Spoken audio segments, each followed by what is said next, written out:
Welcome into PFF Studios. Austin Gayle here with Mike Renner, the host of 2-for-1 Drafts, PFF's Rookies and Draft Prospects podcast. Today, we are continuing our draft profile series with Kristian Fulton of LSU, one of the best cornerbacks in this class, a sticky man corner right behind Jeffrey Okudah of Ohio State. Yeah, he is just super smooth in coverage. It's the best way to describe him. There's not a lot about the position that he doesn't look like he cannot do and has done at LSU. He has the highest coverage grade of any cornerback in the SEC each of the last 2 seasons. Oh, wow. That production over multiple years, very encouraging. Like that's a big sample size of high-level play. That's why we're really high on Kristian Fulton. I really do like Kristian Fulton. What he's done in the SEC is very good. That teammate he's got too, Derek Stingley, I can't wait to be talking about him in the 2022 NFL Draft. But let's stay on Fulton. Give me some specific positives in Kristian Fulton's game. Yeah, like I mentioned, he has super smooth hips. His ability to flip his hips from press coverage, second to none in this draft class. He had a play against Georgia back in 2018 where he flips his hips on a dig route and picks it off.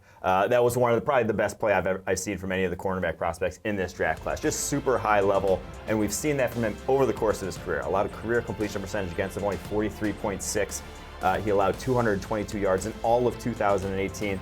And what I love is he is top 5 in terms of all cornerbacks in college football this past year in terms of press coverage snaps. The dude has played press coverage. He has been good at press coverage. That's going to translate to the NFL very quickly. And we see that translate, with Ohio State cornerbacks, guys that play a ton of man coverage in that system, and you're going to see that with Kristian Fulton and LSU guys. Are there some cons in his game, though? Yeah, I think there are definitely some cons. He is by far not the perfect prospect. He is a good step behind Ohio State's Jeffrey Okudah in terms of the cornerback prospects in this class. He is not an uber athlete by any means. He doesn't have absurd straight line speed.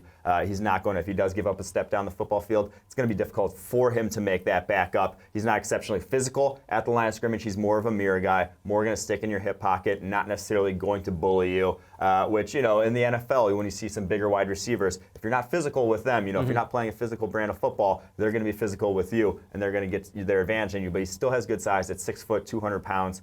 But I do also worry about the ball production. Only 2 picks his entire career. Hasn't been able to locate those balls. The one I mentioned in Georgia was extremely impressive, but it hasn't necessarily happened a ton over the course of his career. Give me a player comparison for Kristian Fulton. I think a good comparison is A.J. Boye of the Jacksonville Jaguars, where there's not a ton about Boye's game where you're like, oh my God, that's incredible that he does. There's not like a calling card that you hang your hat on. Smooth, though. I think goes back to the smooth. Very good in a lot of different regards. I think that's Kristian Fulton, just solid to above average in a lot of different regards. And in the NFL level, if you're good at pretty much everything across the board, you happen to be a good cornerback. I think they're both very instinctual players, too. I think that comes up in that smoothness, how he approaches the game. A.J. Boye, I love that comp. All right, let's go ahead and dive this. Bottom line for Kristian Fulton, project him from a floor standpoint, where he goes in the draft, etc. I think he's just a very good cornerback in the NFL. He is a top 15 player on our board, well worth a top 15 pick in my mind. Doesn't have the physical dominance of some of the other cornerbacks in this class. Again, like I said, doesn't have that trump card that he hangs his hat on, but elite level production, 2 years in the SEC with good physical, with above average athleticism. That's a recipe for a top 15 pick. You want to get rid of me and get back to more great PFF YouTube content? All you have to do is push that button right there and subscribe. Thanks for watching.